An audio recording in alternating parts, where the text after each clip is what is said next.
All right. Welcome, everybody. Happy Tuesday. Good to see you all. We got a lot coming through the door, Michelle. We do. I'm seeing people flood in on the attendee side. Yep. They're all holding Wes Spencer for president banners. As long as it's dictator, that's the only thing I'm going for these days. Your benevolent cyber dictator. Yes, absolute control. Yes. They're coming in. Christian, good to see.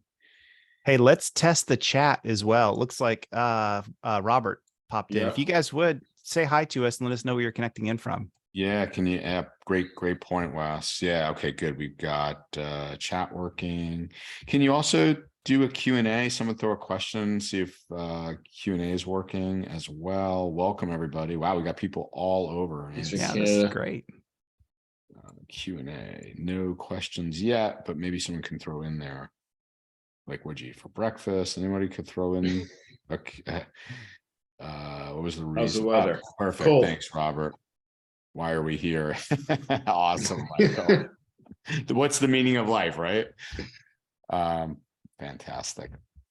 All right. So Michelle, you want to give it to like 3 after, and then we'll get rolling? Yep, they're still coming in. So all right. Fantastic. Louisville, Kentucky, solid sheet of ice. Yep. Wow. Wes Johnson. I know Wes. Good to see you on, Wes. I heard there's like sleet in Texas too. Yeah, I was on with someone today in Dallas. They said it was super cold. Yeah. Meanwhile, Andrew, we're sitting here, nice sunny 70-degree weather. So come visit us. Yeah. Beautiful Tampa. Yeah, Florida. you Floridians. Yep. We've got I was gonna rub it in. It's gonna be like 11 degrees up here on Saturday. Come visit us, Jim. Yeah, I am. So Tony and I are coming down to Tampa for the month of March. So awesome. Yeah. Wes Johnson said he's coming in. Nice. I got you. Just bring the bourbon, my friend. David, are you doing any skiing out there in Colorado? I hear, the West Coast has had tremendous snow this year for skiing. Yes, it has. 4 degrees in Michigan. Wow. Yeah, up here in the Northeast, we can handle the ice and the snow. Texas, it's tough. Yeah, no doubt.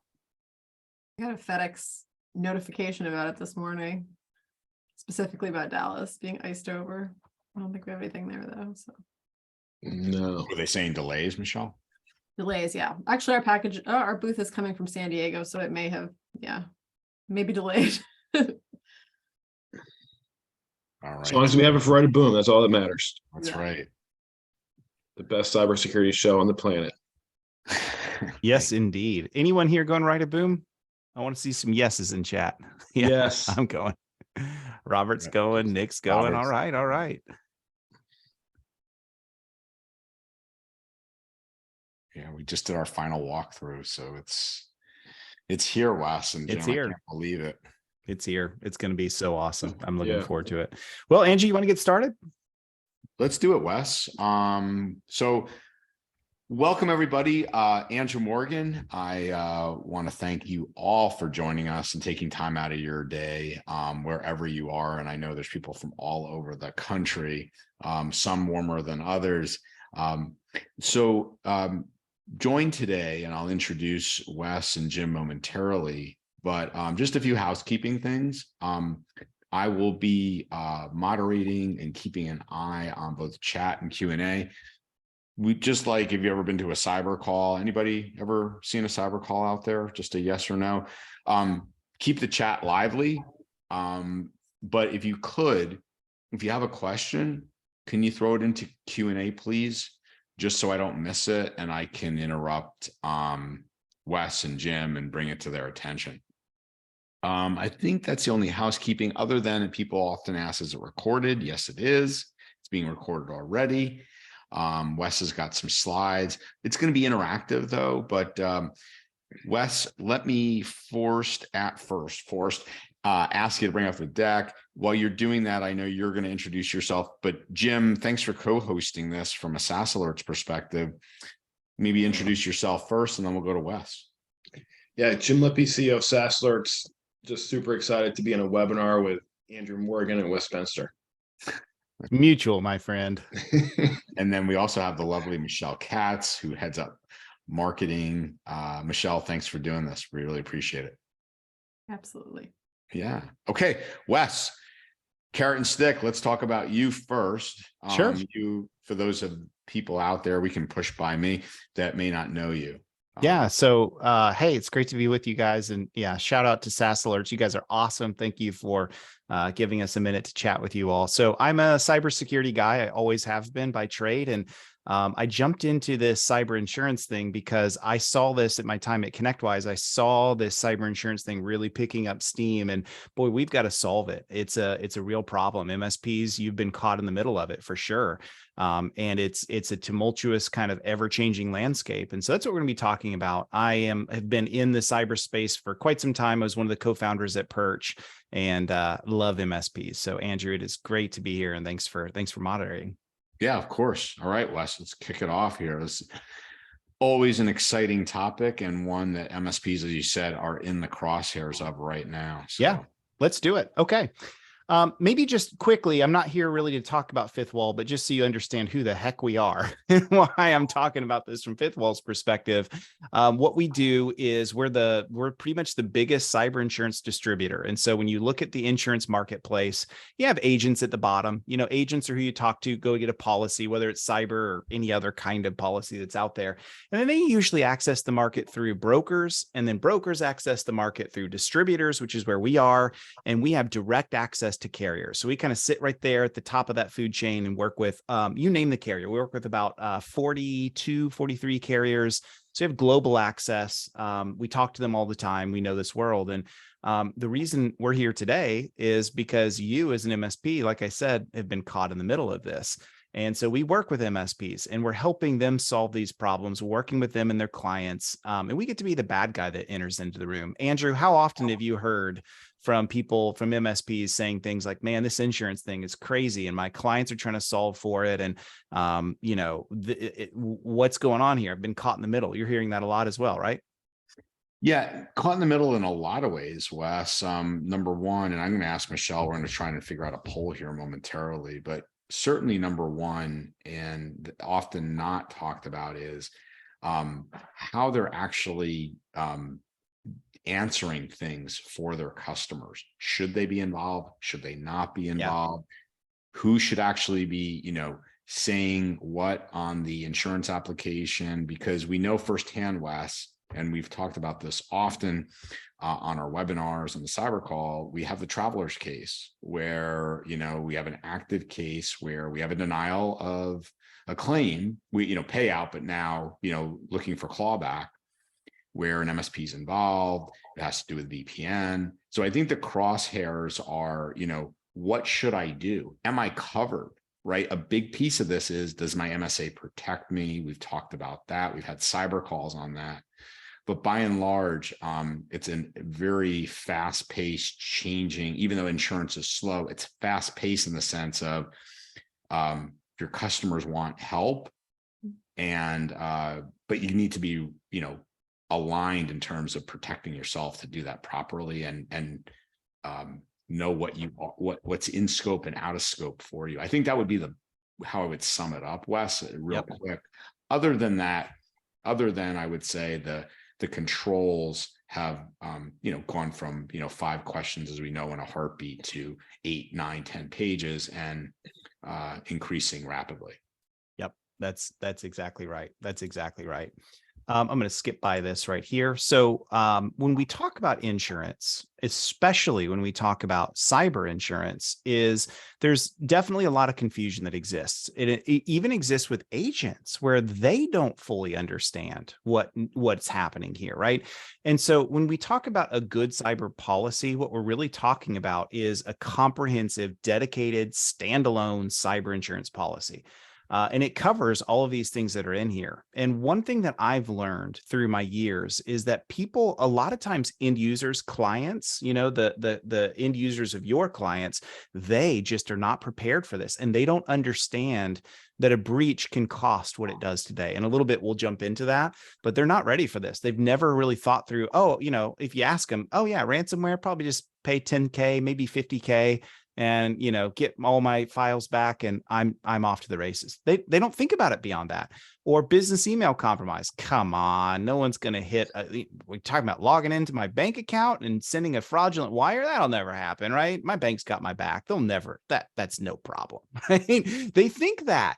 And so they're not ready for this. And when we talk about a true cyber insurance policy, it covers all of those things. I even see a question that just came in from David, and now's a great time to answer it. So David said he's interested in hearing about cyber coverage, E&O, errors and omissions for MSPs. Premiums have gone up substantially, and the questions on questionnaires are off target when answered honestly. They don't provide a true reflection of MSP risk. David, you nailed it. That is 100% correct. So let's talk about Tech E&O for just a second. That's what he's asking. So Tech E&O is for you as an MSP, right? And this is an additional line of coverage that, let me just say it, all MSPs need it. And the reason you need it is because it provides coverage for you in the things that may happen on your end that cause a breach with a client. Now, we've seen these things happen a lot. In my perch days, we talked about buffalo jump attacks, right? This idea of the MSP has keys to the kingdom for all their clients. Threat actors have woken up to this. We all know that.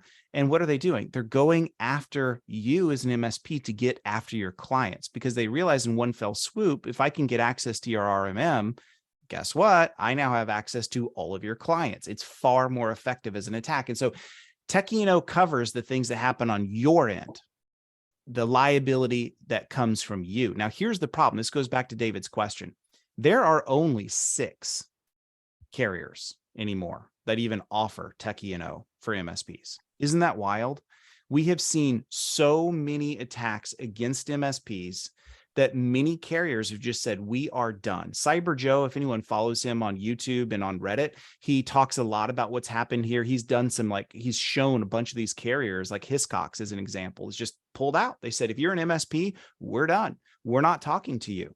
And the costs have gone up 4 to 10x.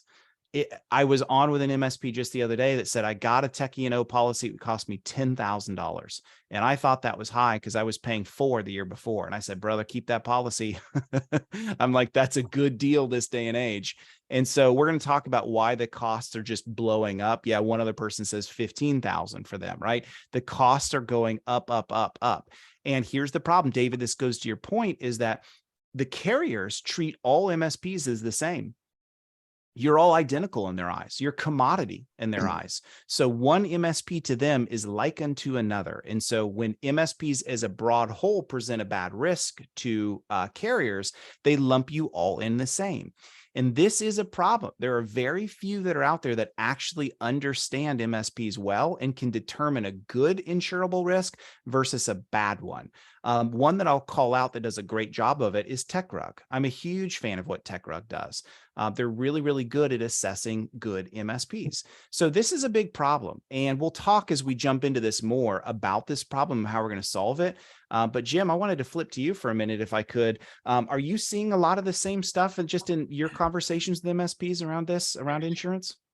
Absolutely, Wes. And it's one of the reasons why we decided early on to monitor our MSP tools. So, we monitor Ninja RMM, VSA from Kaseya, ConnectWise, Manage, IT Glue, right? So we want, and by the end of this year, we'll have most of the MSP tools done, right? So, and we give that away for free, by the way. So our philosophy is MSPs can't protect their clients if they're not protecting themselves. So we want you to make sure that you're covering your own internal tools, I guess. So that's our philosophy. But one of the things that you said, I think was really interesting, Wes, is that carriers right now aren't really distinguishing between like what an different MSPs and how they're protecting themselves. at some point, do you think they will take into effect whether an MSP is in fact like monitoring their own MSP tools? Yeah, that day is absolutely coming. You know, Mhm. they still don't understand what an RMM is. Mhm. And they still don't understand its power. They understand that MSPs present great risk because, you know, through them as a supply chain attack, they go after all their clients, but they're like, well, how do we stop that? You know, they don't even know the tools in place. So yeah, that day is absolutely coming. And I think if I could make a prediction, Jim, I think 2023 will be the year that some of the tech E&O carriers start asking that question. I do think that's going to happen. And so, yep, I think that's going to become a non-negotiable. You're going to be at this point where they expect you to monitor your own tools, right? Right. That should go part and parcel given its risk. Yeah. Right. And by the way, the industry really hadn't been prepared for this because when we started, we had to work with a number of the providers out there on their APIs to be able to actually get any type of meaningful information from their API to monitor. Yeah. So this notion wasn't even something that people thought about, when they started building these products, many years ago. But now it's here, updating APIs, which makes it easier for people like us to effectively monitor and then on the flip side, protect the MSP interests. Yep. Yep. Hey, Wes, just real quick. Anecdotally, what I find really interesting is how quickly the threat actors are pivoting. And I would like your comment on this. So I'm going to make a statement. Please, again, don't go all or nothing on me out there, folks. Overall, we're seeing a diminish these last year in RMM Buffalo jumps. I'm not saying they're not happening again, please, everybody. I'm not saying they're done and over. What we are seeing, however, is the use of living off the land tools. We just had, CISA post screen, about Screen Connect as an example. We've seen, Atera trials. My point, Wes, and my question to you is, my point is, are we seeing the threat actors pivot because MSPs are starting to become more resilient, are protecting their tools better, and therefore the threat actors are now looking for things that aren't as detectable, right? That are, used within the organization. Does that make sense? And it makes absolute sense. And yeah, the answer to that we see, both putting my security hat on and my insurance hat on from the claims data that we see, is they're absolutely navigating more towards what we call those live off the land attacks, right? If I can leverage your own tools against you, it becomes much more difficult for you to detect it, right? We've seen a lot of the EDRs do a fantastic job. It's starting to see things better, like Mimikatz, right? Or, any of these exploit kits like Emotet and others. They're not perfect, but they're better.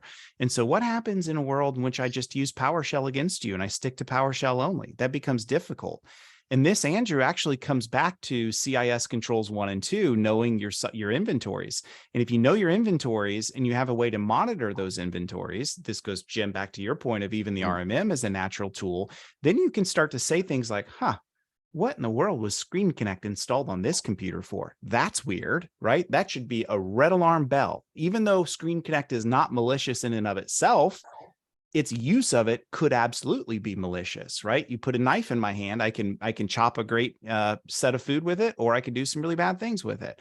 And so you should know your tools. That's exactly right, Andrew. Mm-hmm. Yeah. And I think to that point, and to Robert's question, I mean, one of the things that I think will happen, because we know that we're doing it, we've created a respond module specifically for 365. So you can create if then scenarios. If this happens, then shut down the account, for example. We're going to be bringing that to the RMMs as well, because that's obviously a tool that we can monitor, and we want to mitigate the supply chain attack as much as possible.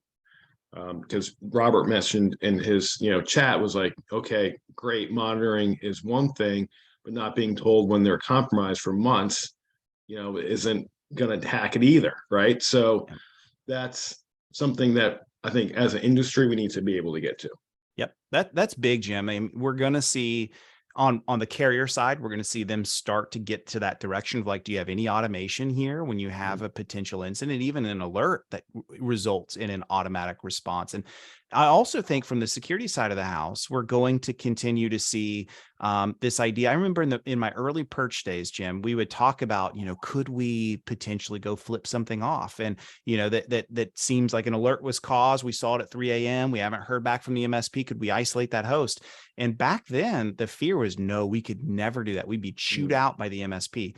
Today, guess what? MSPs are like, yeah, I can all day long go tell my client, hey, look, we turned this thing off. It turned out to be a false alarm, but aren't you glad we took action on it right away? And we're finally in this era where like that becomes expected. That's the norm. And so I think that's big that you guys are doing that. And I think those are the things that really move things forward for sure. Yeah, 100%. I was just going to say to that point, Wes, in terms of, because we thought too, when we originally designed SaaS Alerts, we were never going to do automated remediation. That was like something that we just said, to your point, MSPs aren't going to want that, right? But now we released it in June of this last year. We now have 300 of our 650 MSPs using it, right? So 100% right. Now people want it because it's going to mitigate more risk. Yeah, exactly right. Wes, while you go over this timeline, there's good chat coming in. I'm going to bring up this, Lisa Marie and David asked something. I'm going to come with those. Why don't you go through this timeline, Wes? And then while you're doing that, Michelle, could you put up a quick poll? I'd love to get folks, I think, I'd be surprised what the answers are, but I mean, I shouldn't be surprised, but I'd just love to get everybody involved and get their thoughts. But Wes, talk to us about this timeline, and then we'll go back to some chat and questions. Sure. So it's helpful to know how we got to where we're at, right? In those early days of 2015 to 18, many of you probably experienced the same thing yourself. Literally nobody asked you about helping them with cyber insurance. And the reason is because when a client needed cyber insurance, or even you did when you were getting tech E&O, it's pretty much a one pager. It's like, what's your name? What's your business name? What's your revenue? What's your industry? Wham, bam, you're done. That's it. That's all it took. And, adoption was low, right? So when you look at the marketplace as underwriters, they're like, this is easy stuff. This is like stealing candy from a baby. Like, it's literally, I can hand out insurance to everybody. It's like, I always joke and say, it's like Oprah up in here. You get insurance, you get insurance, you get insurance. Everyone gets it. And then, of course, what do we see happen in the end of 2018 and then into 19? We saw this ramp up in breaches. And we also saw a vast down push towards the smaller size of clients being hit. And so when you have an increase in volume of breaches and you have a decrease in the size of victim, you have all of a sudden this really nasty place that we ended up in. And so what happened, and I'm going to show this data to you in a second, but what happened was all of a sudden the insurance marketplace for cyber got upended, and they realized that they misunderstood the risk. And I can kind of forgive MSP or forgive carriers for this a little bit, because they're an ancient industry. They've been doing insurance for hundreds and hundreds of years. This cyber thing is brand new. And so they didn't understand how to assess it. And so, of course, what you have happen in a market like that is costs start going up. And then they also start realizing, wait a second, I'm not really good at assessing risk. And so now you see an increase in these questionnaires and how long they're getting. And you see a complexity. The questionnaires don't always make sense. And so clients are getting unhappy because they're like, yo, MSP, fill out this nerd stuff for me. I don't get it. I've got 8 pages of gobbledygook terms I've never heard of before. I'm sure you're doing it. You're my IT provider, so you fill it out, but I'm still unhappy that I'm paying, $10,000 when I paid $3,000 a year or two ago. And that's the marketplace that we're in right now. And I'll just close on this before, Andrew, I turn it back over to you for the poll. I actually don't think that the problem is that insurance is getting more expensive. I think the reality is that cyber insurance is just coming into normalcy to what it always should have been. In other words, you should be telling clients, yeah, you're paying a lot. So am I. So is everyone else down the street. It stinks, but this is just the cost of cyber because of just how dangerous and deadly breaches are. And so I don't think we're going to see a reduction in the cost of premiums. I think eventually we're going to see these price hikes level off, but it's just coming into what it always should have been. Yeah. Really good points on this, Wes. Michelle, poll results. Right. And I'm going to guess overlooking that it's super highly skewed to yeses. Yeah. Yeah. I'd be shocked for the no's. Would anyone mind that voted no, giving some commentary on why? Like maybe you just haven't seen anyone in your company ask you, but I'd be curious on the no's. Yeah. I would really be, interested in that as well. If you mind commenting, Wes, while we hopefully get some comments, I'm just going to come here to Lisa Marie. She initially said that, let me come to it here. Will this lead to a conversation about, asking, when there's an SLA, right? About cyber insurance. So I asked her offline, do you mean, the MSP qualifying their customer in terms of them having cyber insurance? And part of her response is yes, but then there's a second part that I'll get to in a minute. But one of the things that I just want to mention, and again, I'd love your thoughts, Wes, really, really be careful. And again, I'm not an attorney, so this is like an Eric Tildes type thing. However, be really, really careful telling your customers or putting something in writing that you require a minimum or some number when it comes to their cyber insurance. Why, Wes, why is that dangerous? Yeah, here's why this is dangerous and we'll get to a little bit of this, but there are certain things that you cannot say when it comes to insurance. It both puts liability on your head, and it also can be illegal. So one of the things you don't want to say is, hey, it looks like you need 2 million in coverage. That seems great to me. You're a small business, you should be good with 2 million. That's not only are you not allowed to say that, you also can't say things like, you should choose, Beasley instead of, At Bay or Tokyo Marine. You can't do that. That's illegal. What you can do, and Andrew, the reason that you asked that question is you can guide your clients through the process. And where it gets dangerous is if you require them to have 1 million in coverage, what happens when the breach costs $1.5 million? What are they going to do? They're going to come back and say, you're the IT provider, you're the expert, you told me 1 million, and now I have 500,000 left on the hook, maybe even more. That's on you. And so I'm not here to say how that would litigate and play out. I'm not a lawyer, but I am saying what we recommend is you require them to have it in your MSA. And when they ask how much, you say, let's talk to someone like Fifth Wall and let's figure out what that should be. We can tell you how much you should have because we're licensed agents and we can do all of this, but you should not. Yeah. Do not. And I know there's been MSPs that have had it in writing. We require this. Please, if you have it in, some type of document that you're handing your customers, I highly encourage you to get with a competent attorney and review that very quickly. Yep. Okay. Let's go back here. David earlier said, hey, ironically, I'm hearing chatter about carriers getting involved in providing and requiring their endpoint management solutions to qualify for business. Are carriers going to compete with MSPs? And let me just say this, Wes, Jim, I'd love your comments too. If this is what you mean, David, then I can see yes. So just like insurance companies have started to acquire incident response firms and forensic firms, some are starting to acquire MSPs. So, the term left of boom, right of boom. If you're a cyber insurance company, it made sense to acquire right of boom type companies, MSSPs, because, you would want to keep a lot of that work in-house because it's incredibly expensive and can be incredibly profitable, especially if you're doing work outside just your own claims. We are seeing insurance companies now buy MSPs to do left of boom work, preventative work. So, hey, we went through this cyber insurance questionnaire. The customer's talking to the insurance company, and this is what some of the bigger ones are starting to realize. They're like, gosh, I'm not saying MSPs on this call, but they are hearing, hey, my MSP really didn't have good answers. And this, hey, what if we could help you with that? So if that's what you mean, David, just let me know. Are insurance companies acquiring MSPs and then offering controls and security services prior to incidents? Yes, they are. Are they doing it in droves? No, there's a few I know.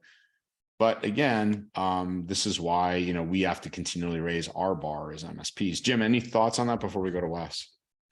No, I've heard the same thing in terms, and I think that should be a wake up call, right, for the MSP community to understand how serious this is, and start working with competent folks like Wes out there to make sure that you've got all your I's dotted and T's crossed, because if you don't, somebody else is. So. Yeah. Yeah, David, I'm not sure, Yeah. Wes, maybe you can comment. I haven't heard of an insurance company having their quote unquote own EDR unless they're rebranding or partnering with an S1 or a CrowdStrike, which is very possible. Yeah. Yeah. And I see him even saying reselling. reselling. Yeah. So Okay, I'll add a sure. little color commentary into this too. Yeah. We're seeing the same thing amongst, so keep in mind, carriers as an MSP, carriers are not your friend. They're not your friend for a lot of reasons. One of those reasons is they are starting to compete with you and they are building out their own services. And I have even seen where some carriers will go right to the client and say, hey, you should use us for managed security services. We've got everything you need. Come check us out, right? And they're trying to claw extra revenue just like you are. And so, yeah, they're doing these things. I don't think we'll see anytime soon is them mandating a solution because that gets really into antitrust.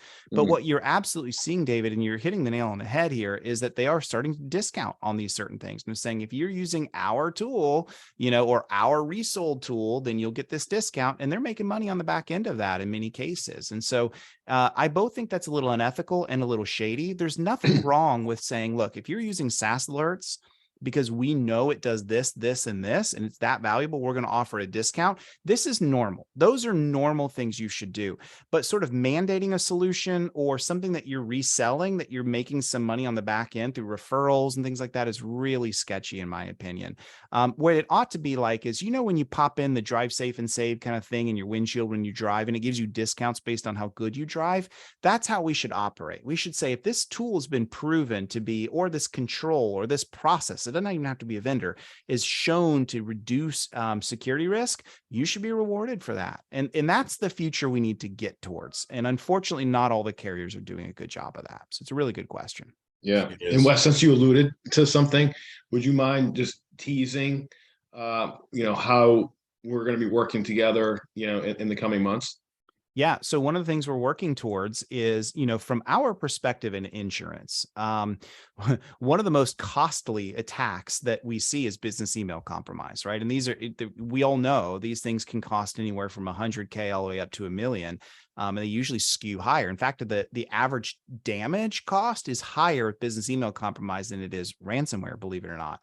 And so we've got to calm that storm, right? And so one of the things that we're doing at Fifth Wall is we're looking at the right vendors and the right places and saying, look, if you choose to use this and implement this control solution, we would love to be able to give you a discount on your policy. Right. And so that's where we're moving fast towards. And that's what I mentioned of that's the right ethical way. I get no money from Jim on that. I don't need any money from Jim on that. What I need is a reduction in my risk so that I'm not paying out on a lot of breaches that I shouldn't have had to pay out if somebody were monitoring my Office 365 login data. If I can just cut the head of that snake right now, I'm so much better off. And so that's sort of the direction that we're moving towards, Jim. Yeah, exactly. And by the way, that door swings both ways in terms of, as SaaS Alerts, we've been approached by a lot of folks in your industry, and we've talked to a bunch, and it was very clear based on your participation in Fifth Wall that you're the organization that we want to partner with. Yeah. Just get that out there. One point here, I think Mike, going to ask you to put your bank hat on. Mike says how important are regulatory policies to help with cyber insurance premiums, and banks, I arguably, right, have been doing this longer than anybody. I mean, again, you could argue maybe healthcare, but banks overarchingly do a really good job because they've been forced to. Do they have some favor, Wes, with carriers and their premium? We do have certain what we call high risk industries. And they're high risk because of the prevalence of claims made. Banks are not a high risk industry. Not saying that we don't pay out claims on banks. They do have claims. But high risk is actually like education, sort of like the gambling, kind of that area, all SLED, state, local education, all of that is now high risk. Cryptocurrency, that kind of stuff is high risk. But yeah, banks are not. And one of the reasons they're not is just because they have a stronger hygiene across the board. They're not perfect, but they do have a stronger hygiene. That's what I was hoping that was going to be your answer, but I think it's really interesting in Mike's point is you have an inverse correlation, right? And hence why, I think MSPs, I'm not saying we should be regulated, but we need to self-regulate as best we can, like PCI did, Wes, because you're seeing banks who've been really adherent to controls and policies that are regulated. They do a pretty good job overall. Yeah, they do, and I like that, right? And so yeah, right. Is all I'll say. Yeah. Man, so many great questions coming in. This is awesome. So let me get back to just a couple important things that go in the thread of this. And also this answers Kevin's question. He had a question earlier in the chat about, when I said like we're seeing a reduction in breaches, but he's like, I'm not seeing that. I'm seeing an increase. So yeah, in a weird way, both can actually be true. If that makes sense. Let me kind of explain. So if you look at the data, this is the latest data, and we're going to see this refreshed in about a month. So if you like all of this, have me back and I can do another one on like what the latest data shows. But this is from Fitch Ratings. They're the ones that track all of this across all of the carriers. So what you see on the left is, of course, the cost of insurance. See how premiums have gone up. Now this is tracked quarterly. So if you really want to get a picture of it, look at like fourth quarter 20 and then fourth quarter 21. You see how it's like more than double. So we know this, right? And you can share this kind of data with a client anytime, like, why is this so expensive? This is insurance, as we mentioned, right? Now that middle line, that middle picture, that red line. So if we stack the cost of premiums going up, that's what you see with the blue and the green. And then you look at that red lines are loss ratios. So a loss ratio is a very simple metric and one of the most important ones in all the world of insurance, which is for the premiums that I'm writing out, how much am I losing on that? And just so you know, a good loss ratio for insurance across the board, auto, home, whatever it may be, should be about 15%, 1.5. That's good because when you consider insurance is very expensive. So 15% loss ratio is considered profitable and good. 10% is really good. And that's what you aim for. We are at 62% loss ratio right now in cyber. Whoa. 62. The only thing that can trump that is all of the flood damage stuff that we had in Florida from all the roofing disasters and all that. That's the only thing that touches it. In fact, some of the carriers had over 100% loss ratios, staggeringly bad. Now we can all argue that is the carrier's fault. And I would agree with that. Why did they take those risks? Well, this goes back to the timeline I showed you that they didn't know how to assess risk. Now we are seeing a slight drop off. You see that quarter, the 2021 drop off. So what we see is loss ratios actually came down a little bit. Now, the reason they can come down is two reasons: a reduction in claims, which is really good. We're seeing less attacks, and the reduction in damages. So sometimes we might make a claim, we didn't pay the ransom, but we were able to recover, but we still had some costs in notification and attorney general dealing with, the regulatory stuff, whatever. So those are the two reasons that it's coming down. Now, my position is this red line is coming down not because as a whole we're doing better at security. I think we're just dodging bullets right now. It's just my hot take. My hot take is in a present company excluded, right? Because you took the time out to join us today and learn more about cyber insurance. But across the board, most SMBs, we're seeing a reduction because Russia's eyes are elsewhere. We all know Russia is adversary number one when it comes to, and Ukraine's up there too, by the way. When it comes to the organized ransomware stuff, right? And so they have AK-47s in their hands instead. And so we're seeing a reduction in loss ratios temporarily, but I expect them to go back up before they really get solved for. The other thing I would call out here, Wes, and we're going to talk about this at Right at Boom. We have a full threat brief on this because the threat actor we're going to look at. I would argue the breakup of groups like Conti and Ryuk and others that are reformulated in themselves now as, Black Cat and others. It's like, you had kind of this lull and now they're regrouping, and I see it potentially as a calm before the storm. Do you think that's possible? Yeah. I think that's the calm before the storm. And Jim, I'm sure, at SaaS Alerts, you guys have seen attack tactics by these bad guys, and you're starting to notice that evolution and shift. And just think about it. one of the most prolific threat actor that was out there was Conti. The reason Conti got shut down is because some of the Ukrainian side of the house were really unhappy with what was happening in the war. And so what did they do? They published all of their playbooks for Conti. And so now all of a sudden, we as the defenders get a deep dive into exactly how Conti operates, who those people were, how they operated, and it destroyed Conti. So what happens in a situation like this? Well, it's just like a criminal physical warlord in kinetic war. You cut the head off that snake of the warlord, then you have all of this diaspora I would use as terms of a bunch of outfits of people that have the technical capabilities, but they don't have the leadership. And so that's where you see Black Cat come from. That's where you see all these other threat actors sort of come out of that envelope. And so they're all sort of lining up forces. Who's going to become our affiliates? What attack methods are we going to use? How are we going to pay out? All of these things. And so, yep, I think we're going to see a big pickup again, because when we shut these groups down, we don't kill the group off as a whole. We usually just take out the top leadership. We saw the same thing with Hive. If you guys follow me on LinkedIn, I did a dive into Hive ransomware this past week. That just got shut down by the DOJ. Wonderful, but no arrests were made. So all we saw was a destruction of their infrastructure. They will spin back up again. It's like the Dread Pirate Roberts from Princess Bride. They will come back again, and they will come back again in force. Yeah, definitely. And Wes, to your point, we're actually in the middle right now of aggregating all the data for our 2022 SASE report. So SASE stands for SaaS Application Security Insight.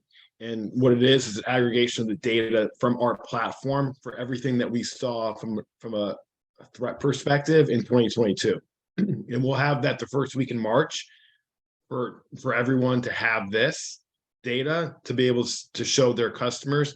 And to your point, yeah, some of the normal suspects in terms of countries and stuff like that dropped off. It's interesting to see where it picks back up though in other places, so we'll have all of that for folks. Awesome.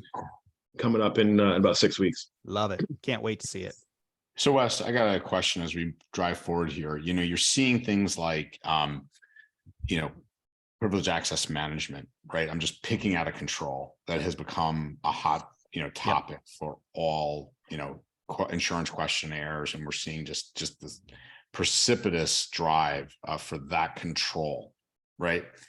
So my question is, as we look at how a threat actor moves and moves laterally, why, and this is a call out to Jim and his team, when we know initial access is, when we look at how the threat, the kill chain works, right? And, we have initial access brokers, and we have, credentials as being the initial threat vector, the initial way in which they're gaining access. When will it take insurance companies to go, maybe monitoring O365 might be a good idea as a, really strong control that we should be looking at? So great question. One of the things that we're seeing carriers do is, you ever notice you get a new question that pops up and sometimes the question looks odd. It might seem really vague.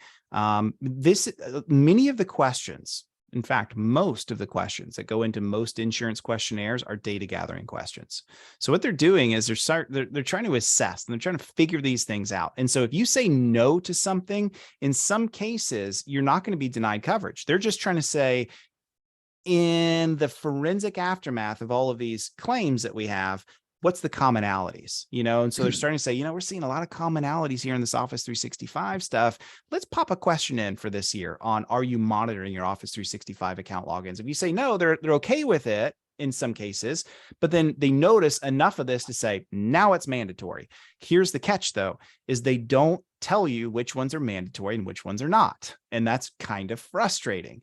And so, yeah, I mean, and these are things that we see all the time. So keep in mind at Fifth Wall, we're working with 42 of these carriers out of like the, however many there are, 60 or so. So we know all of the top shelf carriers. We talk to them all the time. We'll have these conversations. We'll actually talk to their underwriters and say, hey, we noticed this is this question. One of our clients has a question about this. What's your position? So we can get you the answers on those things on each one, but it's very common that carriers do that. And it's really a challenge. So yeah, we are going to see, I think, to Andrew, going back specifically to your question, we're going to see a requirement of the privilege access management kind of stuff. And we're going to see definitely a focus and a requirement from the carriers on monitoring your SaaS, because it's that important. But I was gonna say, in closing this out though, Wes, is I mean, are we gonna get these, carriers to a point where they like literally understand attack techniques so that they're actually asking questions on the attack path? Like, again, we don't care about initial access, we just care after the fact. I mean, it's just preposterous sometimes the way they do Yeah. things. It really is. It really is. I mean, they're the only ones in the world with this mountainous amount of invaluable claims data, but yet they don't understand always what to do with it. And that's a whole webinar for another time on like why they're not sharing that data, why they're not using it in a more proactive way.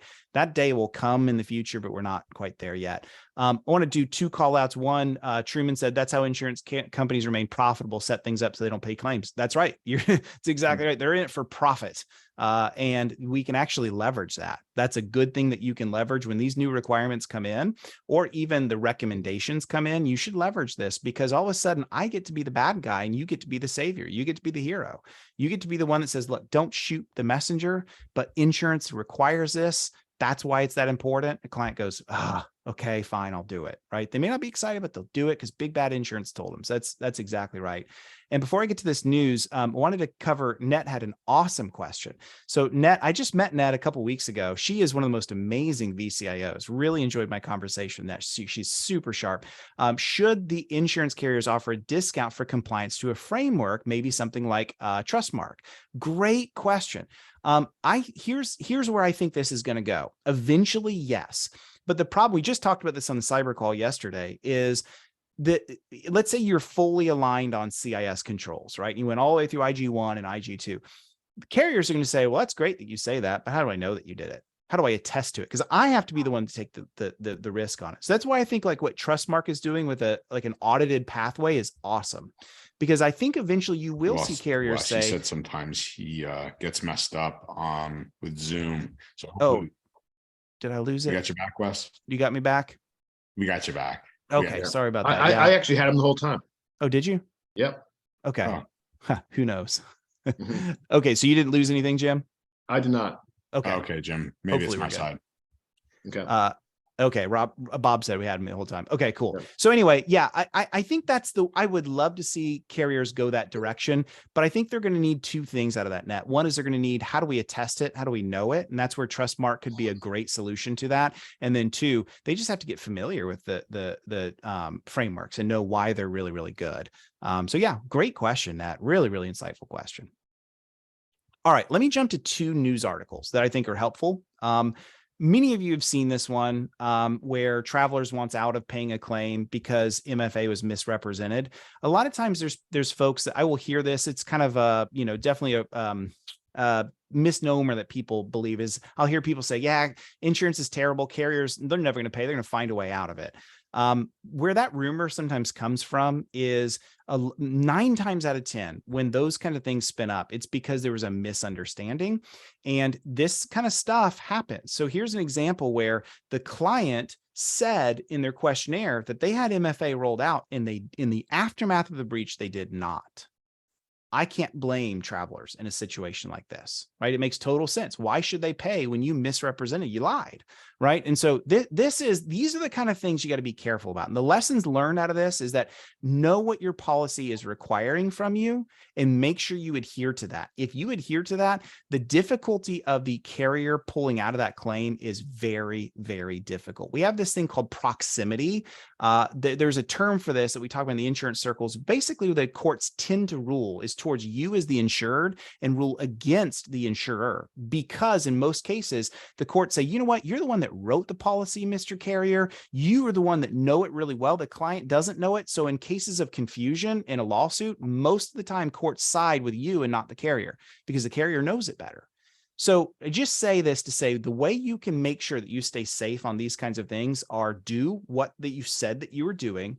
And when you're going through the questionnaire and they ask a vague question, like, do you have MFA rolled out everywhere, including your router, switches, and firewalls? And you're like, that's not a thing. I can't put MFA on those devices. What you do is at the very end, add an attachment, a 1-page, and say, we do not have MFA on our firewalls because that is not possible. and just disclose it. When you disclose it and then the carrier binds with you, that is a huge, huge, huge thing in your favor, because you've now shown that that was the case, and they're not going to be able to pull out of a claim with something like that. So just a big lesson learned out of this one. Don't lie and always disclose. When something's vague, go explain it. It is no problem to have 1 or 2 pages extra that you put in, typing up your clarifications on all of this. That is a great thing to do and can help you out a lot. Okay, next one. This one is an interesting one too, and there's a big lesson in this. So in the insurance world, we have these things called sublimits. Sometimes it's sub-dash limits, sometimes it's all one word. And I'll show you some sublimits in a second, but this is one that came to bite a company. This is like a PC store. It must be a chain of stores, because they had wire fraud that ended up costing them $600,000. Now, they actually had a comprehensive insurance policy. So they're like, cool, we're covered on this. They made a claim. And the claim came back, and once again, it's Travelers. And Travelers came back and said, no, we're only covering, I think it was 100,000. And they're like, wait a second, we have $1 million policy. We're taking you to court. We still have $500K that you didn't pay out on. Hello. So they took them to court. Within 1 week, the judge threw it out with prejudice. And basically he sided with the insurer. And he said, this is a cut and dry case. You have a sublimit for social engineering damages at 100K. This was a social engineering attack.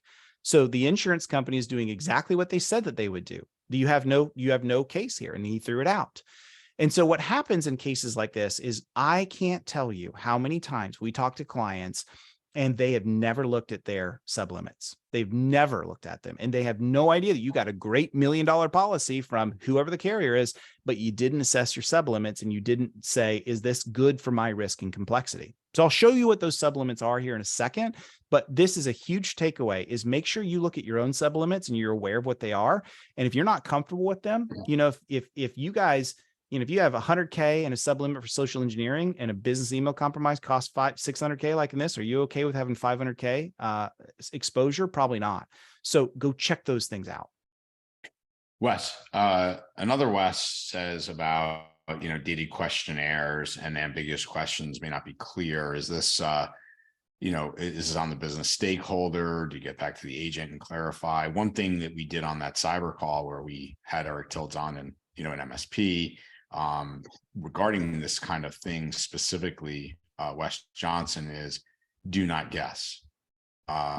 Absolutely ask for clarification. Wes, maybe talk about how that should be done. Yep. If you ever have I'm not sure about that, that's your trigger to go ask, right? And also understand that while you can help the client with these questionnaires, it's their responsibility. It's not yours, and you should not be the one answering it for them.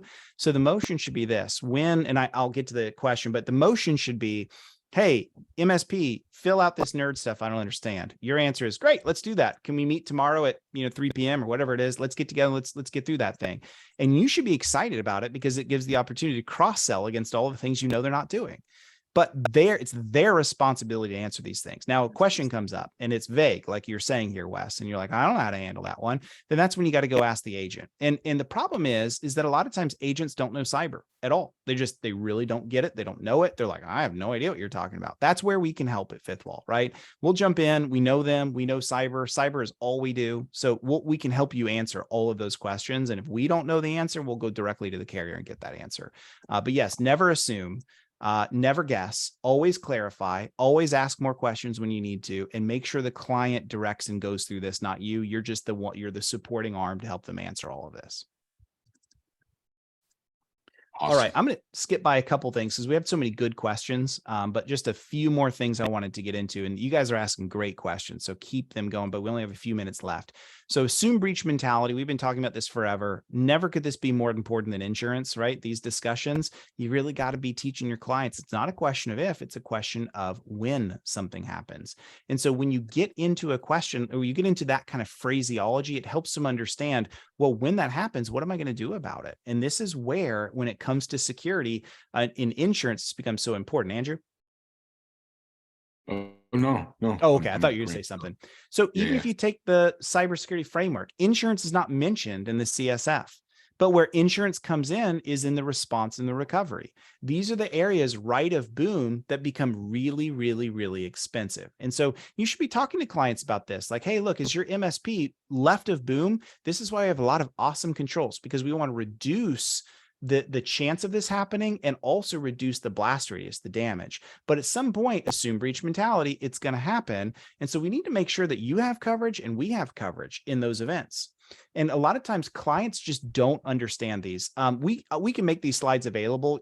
I'm not going to go through these scenarios. We have a whole bunch of like example scenarios of what like a comprehensive policy covers. So because this is a recording, you literally just hit pause and just look at each of these scenarios. If you have more questions about them, you can reach out to us. But the reality is, I wanted to cover this. Breaches are not cheap. They're just very, very expensive in this day and age. And so typically when the boom happens, you've got legal counsel that gets involved. You've got to have someone quarterbacking this that knows cyber and knows it well. It can't just be a general, attorney that you work with for all your business law. Forensics get kicked off. That we have to know the nature of who is affected, how much, when it happened. These things become really important. Have to getting into the tool data to see all of that. Then all the notification costs. There can be regulatory fines. Every single state in the country now have breach notification laws. And so imagine you're dealing with all of your clients from different states and they all have different requirements around breach notification. How do you handle that? This stuff gets really, really, really, really expensive. And clients just don't know that. And so this is why a policy right of boom becomes so incredibly important when you're dealing with these things. All right. So I don't have time to go through every single one of these, and nor would I. I would never punish you that way. But this is an example of a comprehensive insurance policy, right? Now, I am not speaking specifics. I'm legally required to tell you. I am not telling you what you need. I am not giving you direct specifics to your policy. If you need direct specifics, reach out to us. We will always jump in and do a free review with you and help answer these questions. But the high level is this, is a good comprehensive policy comes with a whole bunch of stuff. And every one of these terms is a known, defined, industry accepted term that means something. And so if you're like, well, what is covered in notification expense? We can give you that list of exactly what it is and what it isn't, right? What the heck is cryptojacking, right? So we can go through each of those if you ever want to, but a good comprehensive policy is going to have coverage for these things. You see at the very bottom, those orangey reddish ones, those are your sublimits. In my mind, this day and age, the most important one is social engineering that I mentioned, going back to that PC store. So check that, be aware of that. And we're here to answer those questions, because I know what you see here is like, I don't know what that is and what the difference is there. We can jump on a call and answer those things for you, right? But this is the difference. And what people get into a lot of trouble with is they will unfortunately they think they have coverage for cyber and they don't, because I'll pick on the agents.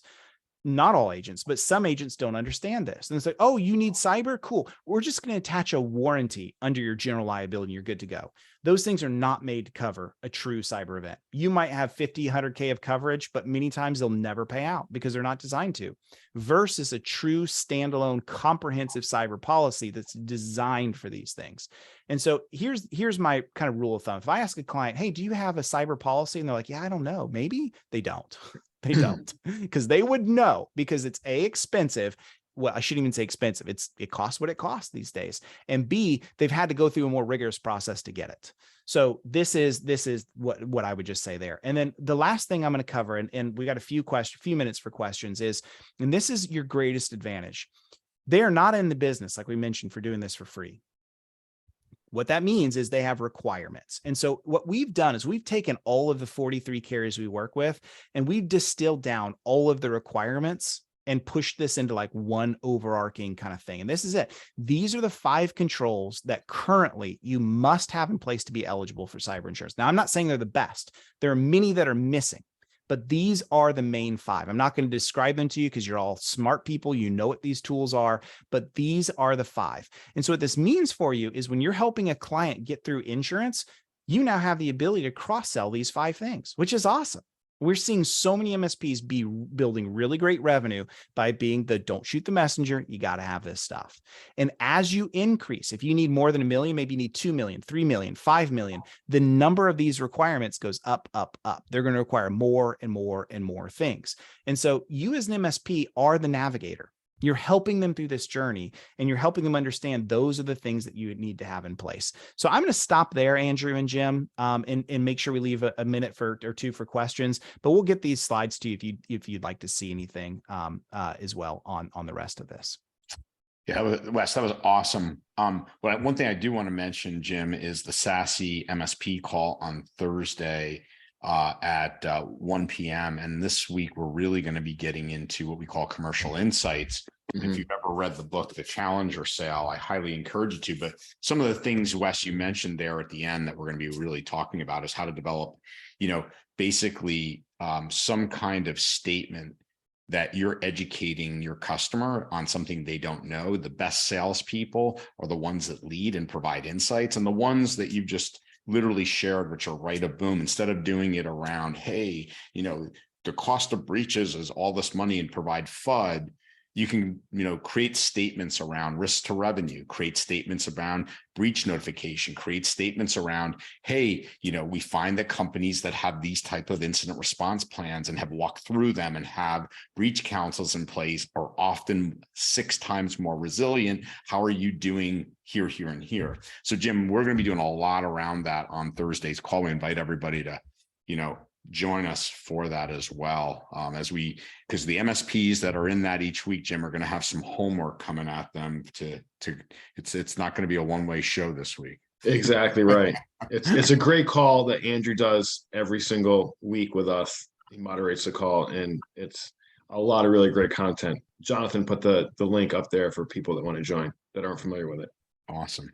Well, again, Jim, thanks for doing this. Let's see. No, thank you guys. Wes, that was phenomenal information. Andrew, thanks as always for moderating. I mean, I think people found this really, really beneficial. That's the last thing I'll say, Jim. Thank you for hosting us. That's just a small percentage of what MSP should know. There's so much to this. We actually offer a free cyber insurance 101 course, no commitments. So if you want to just Fifth Wall Solutions /MSP, if you want to reach out, and we can book you up for those, and your whole sales team. We'll do all the enablement, all that kind of stuff. No strings attached. I can tell you here at SaaS Alerts, we're really looking forward to partnering with you with Fifth Wall and Wes Spencer a lot more in 2023. So mutual, my friend. Awesome. Thanks, everyone. Right. Okay. Thanks, everybody. Have a good one. Bye.